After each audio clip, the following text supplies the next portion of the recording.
that will help. Um, so how are you guys feeling today? Okay, so before to dive sa kanina lesson, I want to ask someone, yabanin na lang. I want to ask you, please.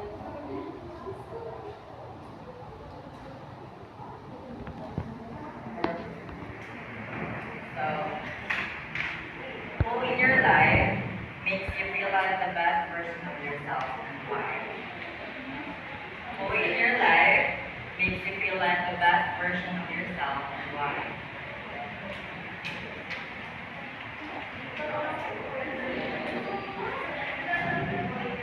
Who in your life makes you feel like the best version of yourself and why? Who in your life makes you feel like the best version of yourself and why?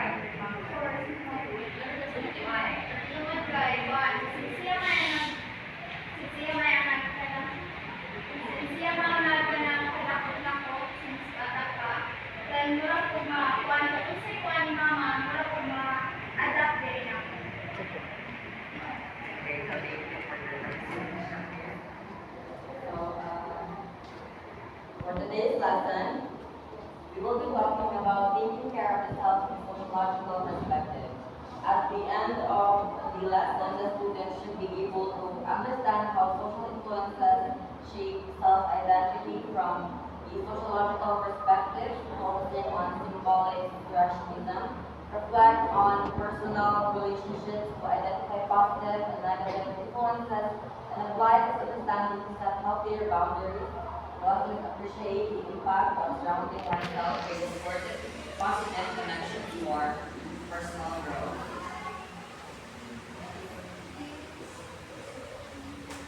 So sociological perspective, or also known as sociological imagination, so ano yan ang tako ganun na ni Sir Berkay.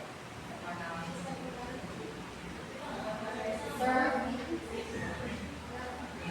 Sir Rafi Berkay, this means understanding how the people around you and society as a whole impact on who you are. So it's about realizing that who you are isn't just shaped by your own choices, but also the people around you and the world you live in. So for example, stress ka sa school, that doesn't mean na imong i-blame yourself ang na-stress ka, basta di ay naay ka ng na ay meaning anong stress ka kasi sabot na stress ka pa, siguro ka sa school kaya ang mga parents nag-expect mo na kuan ka man dapat mag-excel ka sa school. So,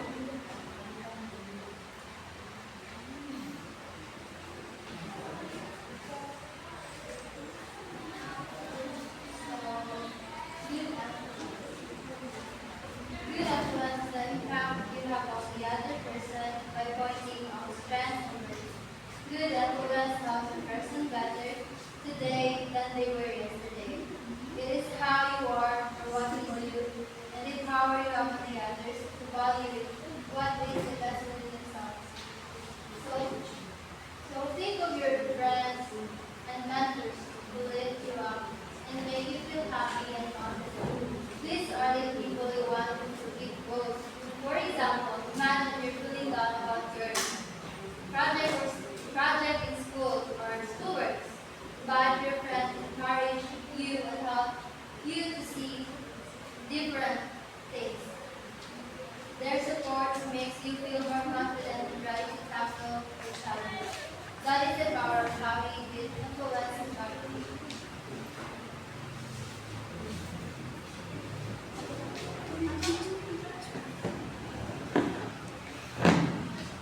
involve ang imong security or example mo, insecure ka sa imong looks, hindi lang ka equal out, joking nila, so whenever nakakagumat ka nila, makakatong na ka, kay naakay, ako na ka mabasik, i-criticize na po ang imong securities or equal out.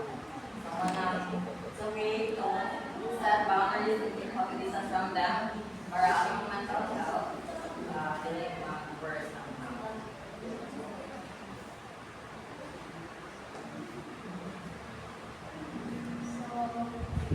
Tell me who your friends are, and I will tell you who. So English na quote, no quotation. So this quote means that the people you hang out with can say a lot about you. If your friends are positive and friendly, you might start to act that way too. But if your friends are negative and make a poor choices right from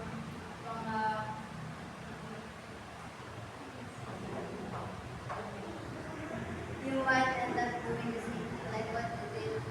So for example, if you spend a lot of time with your friends who love sports and stay active, you might find yourself getting more interested in being active too. But if your friends are off to skip school or classes or made bad decisions, you could end up doing the same thing without even realizing it. It's about how your friends influence your behavior. Kaya di ba naiba nga, sometimes ito ang mga friends is ma-adapt ng ilong behavior. Like, pero sa yung dili is skip or classes which is wrong. So, sayod na siya. So, inahanglan mo, pili ka o mga friends na maka-adapt sa ito ang mga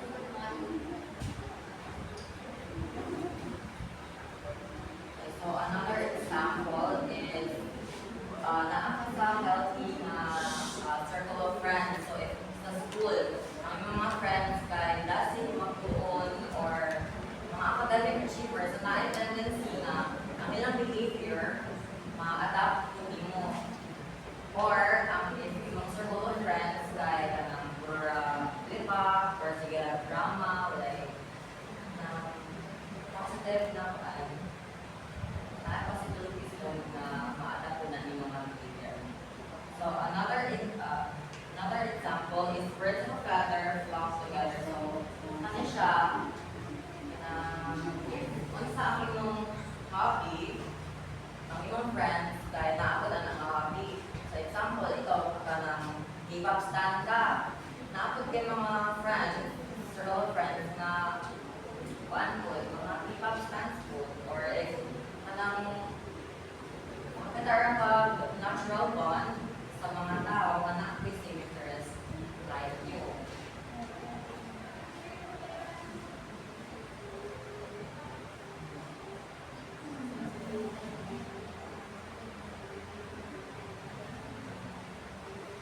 So, symbolic interaction. It is a way of understanding how we create meaning in our lives through our interaction with other people.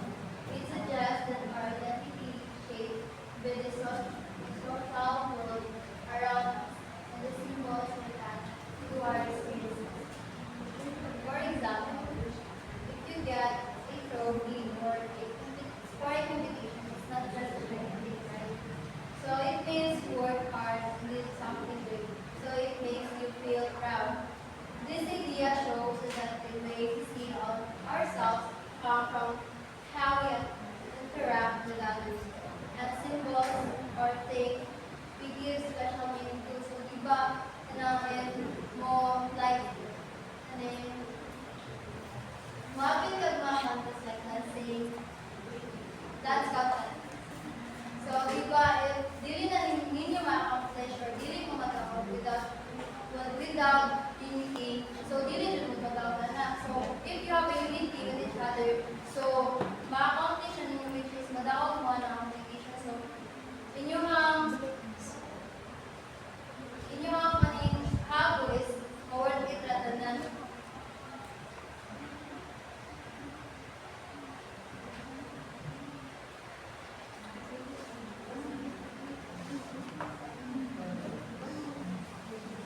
Okay, so each question to reflect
it is influenced by your friends, family, or yourself.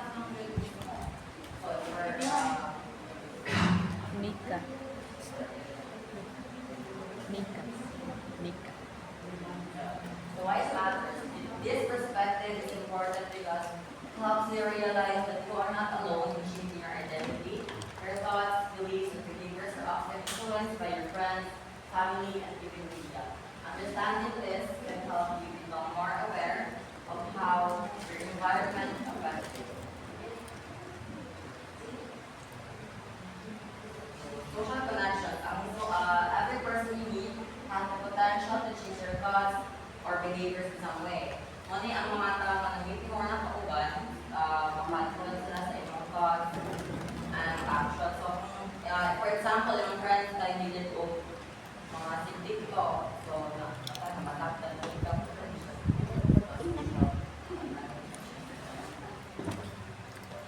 So, kung pinsa ang nasa inyong life right now, katabang na sila mag-shape kung pinaka-kapal.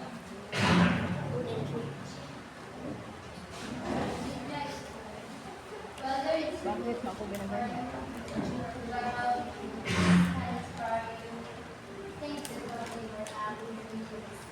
So,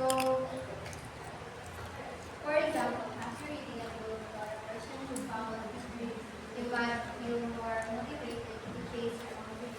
Or watching a dance video, you might want to learn new dance moves, dance steps, even a commercial showing a new product that can influence you to buy something or try a new habit. The media around you can shape your thoughts and action in ways. So, parehas sa ginong ganyan ni Miss Ryan nga sa magagamit ko media is be careful kita. Kaya na iba na dili na ito kami magamit in a good ways. So, kailangan magamit ang media in a good way.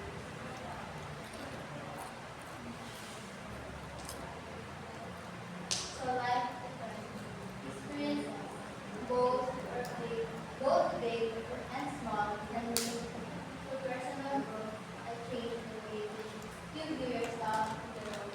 So, for example, imagine you move to a new school. At first, you get nervous because you don't know your surroundings yet, so you get OP or out of place. But over time, you make new friends and learn new things and become more confident. This experience helps you grow by teaching you how to adapt, to change, and handle your new situations. You start to see yourself as someone who can handle challenges, and you begin to understand that the change can bring the opportunities. This event, even from it may seem small, it can have a big impact on how you view yourself and your ability to face your future challenges. So, conclusion. Remember, your identity is shaped by all the interactions you have, whether with people, technology, or experiences. Take a moment to think about who and what influences you. Surround yourself with positive connections that help you grow into the person you want to be.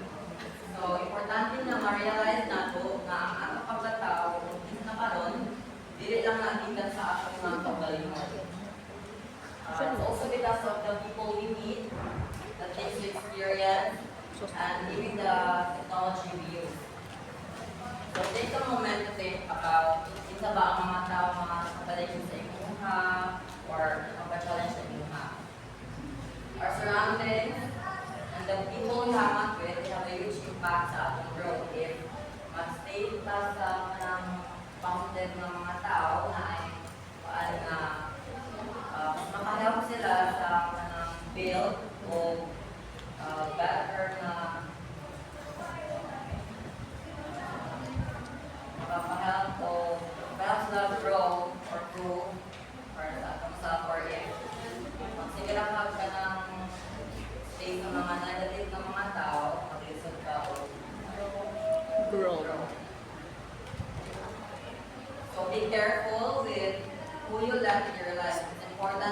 benefita sa mga tao nga maka-inspire sa abuha or